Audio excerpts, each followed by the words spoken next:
ভগবদ গীতা শুধু যুদ্ধক্ষেত্রের শিক্ষা নয়, এটি আমাদের প্রতিদিনের জীবনের দিশারি।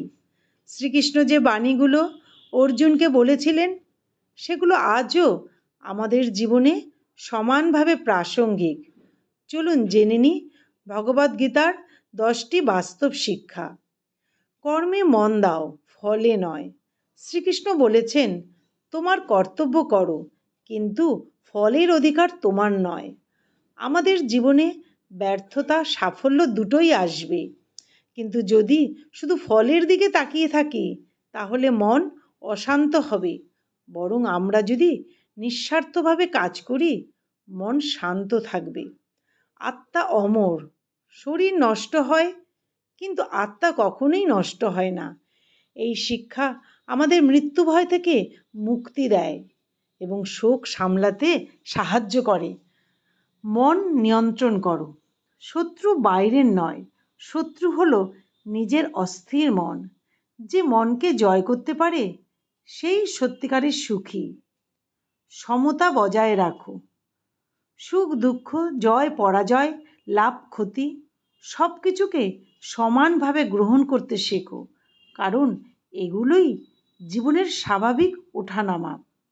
ভক্তি ও শ্রদ্ধা রাখো। যে যেমনভাবে কৃষ্ণকে ভজে তিনি তেমনভাবেই প্রকাশিত হন।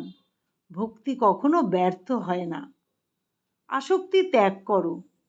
অতিরিক্ত আসক্তি দুঃখ আনে। প্রেম করো, কিন্তু বাঁধন নয়। ভালোবাসা দাও, কিন্তু আঁকড়ে ধরা নয়। কর্তব্য থেকে পালিয়ে নয়। কঠিন সময় দায়িত্ব এড়িয়ে যাওয়া সমাধান নয়। অর্জুনের মতো আমরাও জীবনের যুদ্ধক্ষেত্রে দাঁড়িয়ে কর্তব্য পালন করতে শিখতে হবে। আত্মসমর্পণই শান্তি। যখন সব দুশ্চিন্তা ভগবানের হাতে সমর্পণ করি, তখনই মন শান্ত হয়।